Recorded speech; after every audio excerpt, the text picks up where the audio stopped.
Hello, my name is Sina.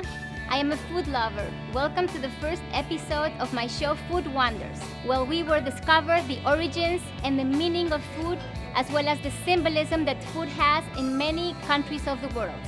As we all know, food is a very important part of our culture, and we can truly understand how societies are just because of the way they eat. Food represents things, it tells stories. It's the only aspect of the culture that actually becomes us. Food is creativity, symbolism, expression, heritage, history. Food is everything. Come and enjoy the show, the celebrations of food, the wonders of food.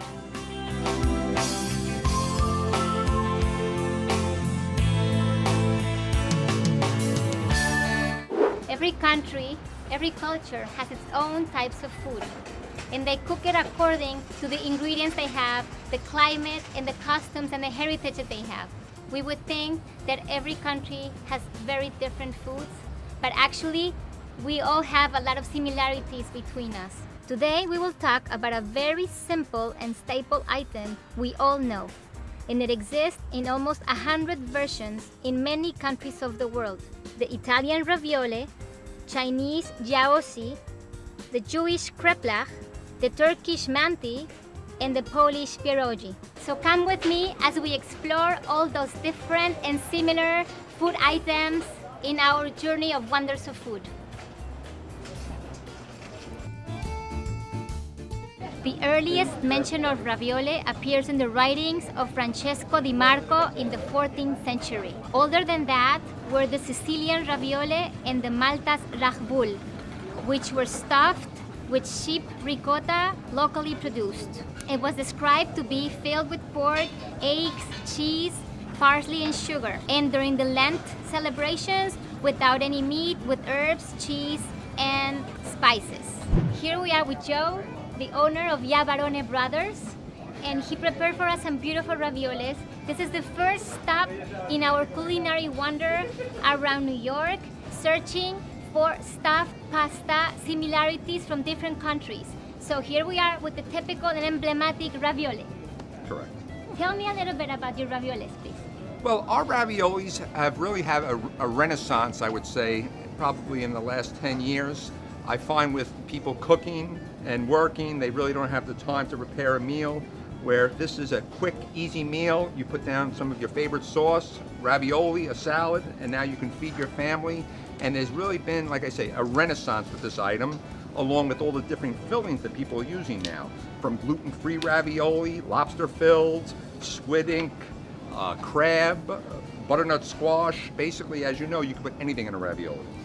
Yeah, they say that ravioli's filling varies according to where they prepared from.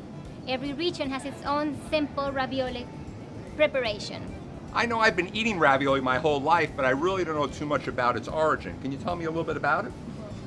From what I have read, the first mention of raviolis was in the 14th century by a merchant in Venice called Francesco Di Marco. The name of ravioli comes from the verb raviolere, which means to wrap. Some of them are fighting the origins. Cremona claims the origin of ravioli, but actually also Genoa claims it, and they say that comes from the word ravioli, which is their ancient word for pasta, and it means something of little value. And the sailors used to wrap whatever remainings they had because they were very poor, so they wrapped the remainings inside of the ravioli for future cooking. So during this research about ravioli, I came across that there's so many other cultures that have something similar. So we're gonna go into this culinary research about them. And I thank you very much for preparing me this beautiful raviolis and sauce that I will very much enjoy. Thank you so much. It was our pleasure having you. Thank you very much for coming. Pierogi is a dumpling of dough that is not leavened. First it's boiled, and then they bake it or fry it with butter and onions. It's similar to the Russian pelmeni and Ukrainian vareniki. Since the 17th century, some cookbooks described how even during that era, pierogi were considered a staple Polish diet, and each holiday had its special kind of pierogi. Hello, how are you? Hi, how are you? Fine, thank you. I'm Sina. And what is your name? My name is Wieslawa Kurowicki, and I am owner of this store, Pierogi Store. I am doing a research on different types of filled dough, and I came across pierogi, which is a staple item from Polish food. That's very welcome, and you come to the back, and we talk more, and I show you. Sure. Okay. So here we are in the kitchen of Wieslawa with one of the most famous pierogi dishes. It smells beautiful here. Yes, that's pierogi smell delicious because that's his fried onion and sour cream, and pierogi is always fresh.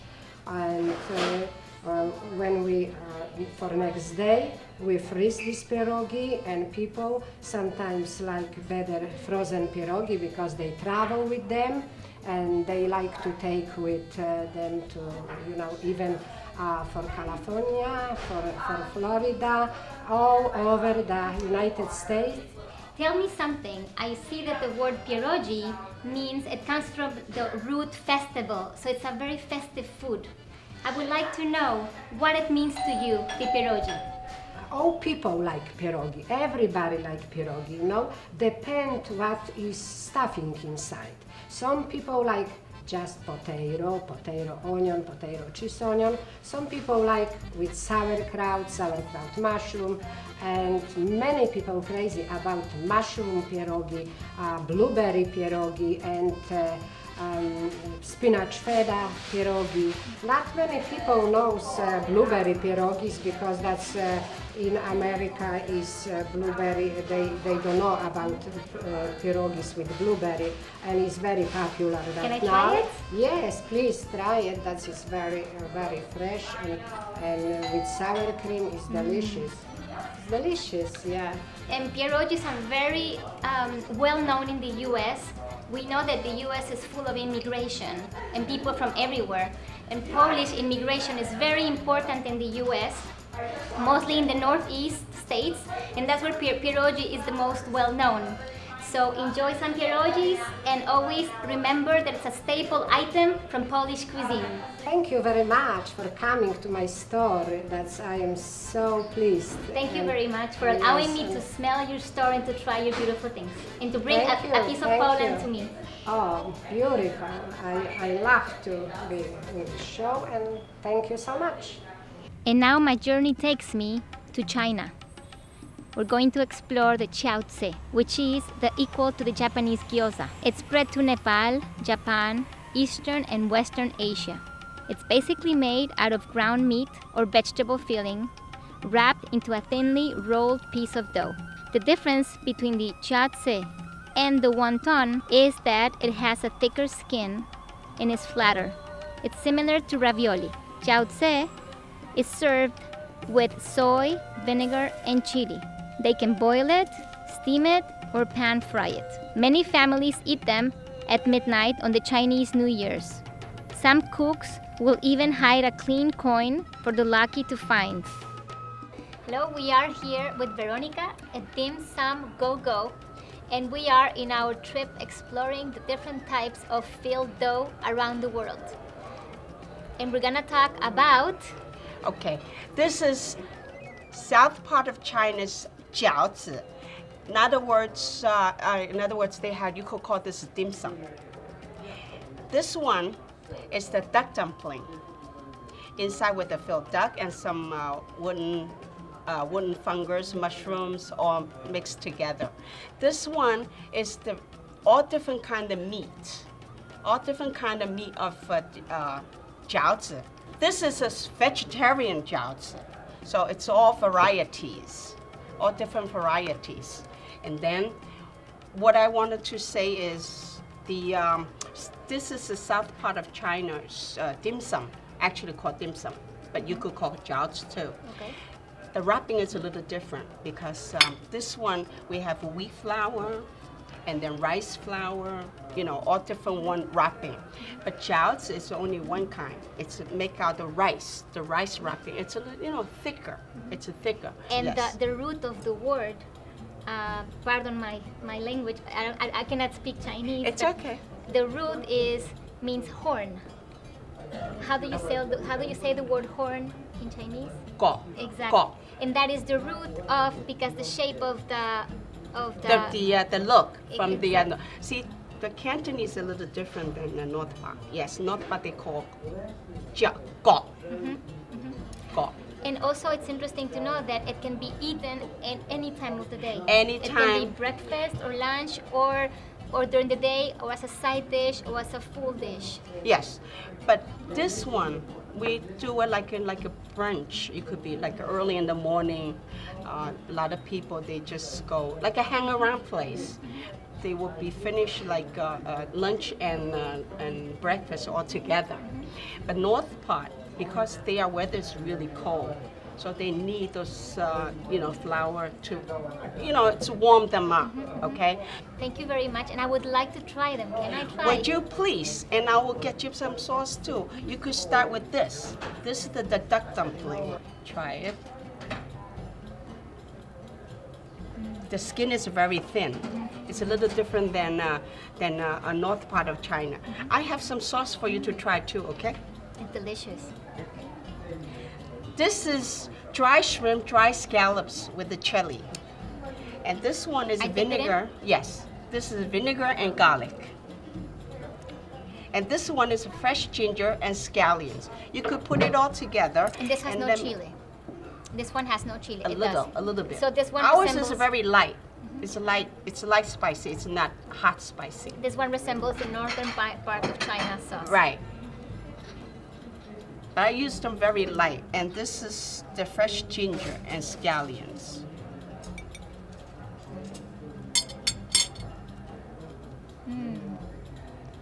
They are different. Delicious. They are different. Thank you so much for this culinary adventure that you took me to and for teaching me all about Chianti. You are welcome. I'm glad that you liked it. Thank you. Thank you. Thank you. Come with me as we're going to explore the Turkish version of our search of filled doughs. It's called manti, which is a dumpling popular in most Turkic cuisines, as well as in Caucasian, Central Asian, and Chinese Islamic cuisines. Manti was carried across Central Asia to Anatolia by migrating Turkic people around the 13th century. Okay, so this is my roller, and that's my pasta dough. And then I'm going to open this by hand. All the pasta doughs are same. The ingredients is the eggs, and the flour, and the water. When it comes to the thickness that I would like to have it, then I'm going to stop rolling it. This is all made by hand. And I mean, it's not hard, but it takes some time. And now the dough is ready. Then I'm gonna cut this. That's a typical knife from Turkey. Yeah, that knife is actually, I'm from Turkey. Yes, you are right. And I'm gonna cut these, the squares. Squares are these. And I have a meat here. What is the filling made of? I use a beef, but you can use a lamb as well. On my menu, I have so many beef dishes. I mean lamb dishes actually. So I choose to make this with the beef. So that, I mean people who doesn't eat lamb, so they can eat it. So I take with my finger a piece of meat, and the meat is beef, and the spices in the beef is an onion and a mint, and the beef is in there. Okay, I mean this is actually one way to shape them, and then there's another way which I use in my restaurant to shape this, and this way it takes more meat inside. Okay, so I just fold it in. Okay, this is the shape that I'm using in my restaurant. So in that case, I can feel more meat inside. Ladies, when they want to get married, I mean, they want to know that if she learned how to cook, okay, I mean, they give them a test first, and the test is, I mean, they should make this 40 of those. It has to fit in a soup spoon. So how I'm gonna make this? I used to do this. I mean, when I was young, I used to do this with this size. This is the smallest you can make. You can take the meat, The meat goes in here.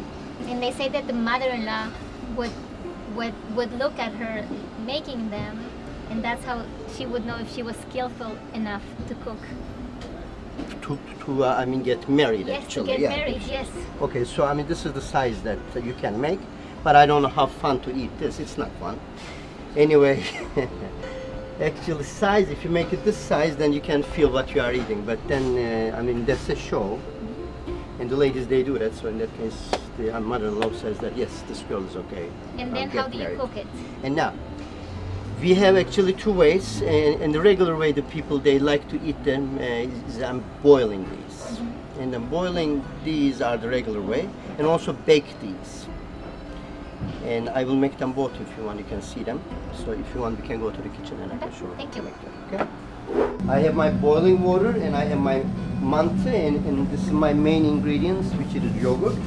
And the spices are, we have mint, hot pepper flakes, sumac, which is a lemony herb, paprika, which is going to give the red color of the dish. Now, first I'm going to cook these. And then while this is cooking, I have a butter that I'm going to melt. Now I see that this is melting. I have to cook my mint. So I put my mint in it, and I'm going to cook it until I have the aroma. Now yogurt is a thing that you cannot boil it, so I'm not going to make it so hot. If I do that, that's going to split. So I will only warm this, and when it's warm, I'm going to stop cooking. It's cooked now. Then it mixed with yogurt. That's my mante. So beautiful. So mante is a national dish. It is. I would like to know when it is eaten. Do you eat it in any particular day of the year, or is it a staple item that you eat whenever? Okay, so when I was a young boy, it used to be only, served in homes. So if you have a guest, you sit all day, all the ladies, they sit down because it takes time to make them, by hand. And then the people comes and they used to serve them. And then, so it is not the dish that we eat every day. Mante is not an expensive thing because of, ingredients, it doesn't have a lot of meat or something, but it takes some time to make it. So now it changed. So in Turkey, if you go out, now you are able to eat this. So this is not a plate ever that can be considered industrialized. It shouldn't be. Like, not only this, actually Turkish food, it is not yet commercialized yet like a Chinese or Italian, because of it is too hard to serve them, too hard to keep them fresh. Can I try it? Sure, please. I will do the same thing. Is it a main dish or is it a side dish? Actually, when they make this, this is the only dish. So you can call this as a main dish. Thanks so much. You can call this as a main dish or this is a side dish. This is the only dish at the table. Okay. Thank you so much. I cooked it. Now you are serving to me. Thank you.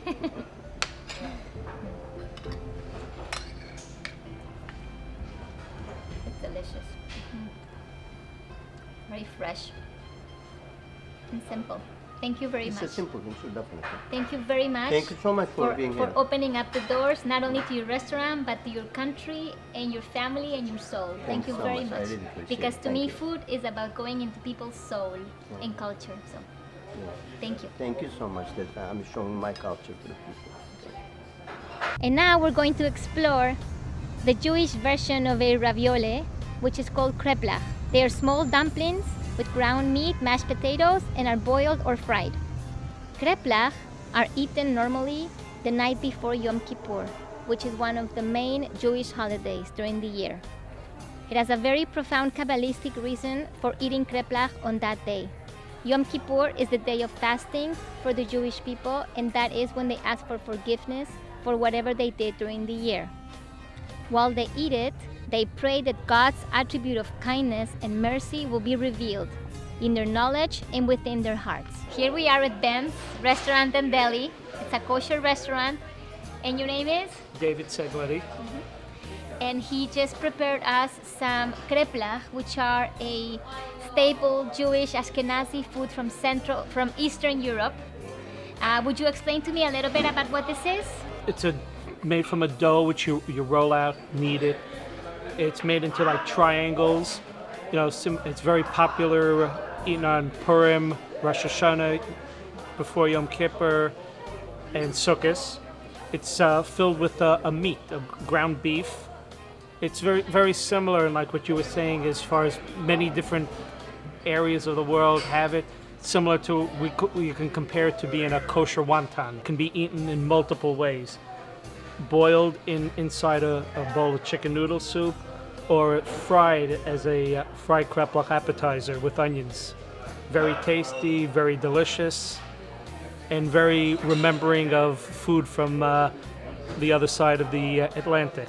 And what are they prepared with? What's the filling made out of? It's beef, ground beef. There's seasoning in there, seasoning to taste to give it flavor, and that's really it. You can use any kind of meat you want. We use beef in it. If you want to make it healthier, you can use chicken or turkey. You can make a vegetable kreplach if you like.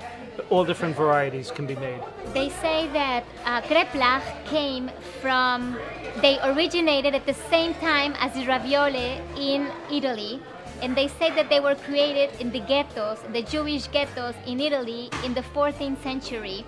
And then it migrated to Eastern Europe with the Jews that went there. They say that it's very important for the Jewish people to eat it in festivities like Yom Kippur, which is a day of when the Jewish people are fasting and they are asking for forgiveness from God, and they pray for that for the following year. And there's the significance of the kreplach for the Chabad organization. The inside is the meat, and it represents the midot, which is the emotional attributes. And the outside of the kreplach, the dough, the flour that envelops the meat, represents the da'at, which is the knowledge of the kindness of God. And let's enjoy the kreplach.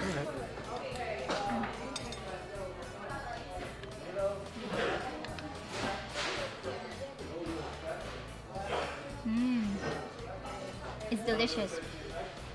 Thank you very much for allowing me to taste your wonderful food, and may we have a very good year eating kreplach. Yes. Thank you so much. Thank you. After visiting all of these countries through its similar foods, it makes me realize every culture has their food, and they cook according to their customs, ingredients, and many other factors. 饺子 Ravioli. Mantu. Pierogi. Kreplach. After studying all of these elements, I have a question for you. What would our world be if we understood that we have also things in common and not only differences?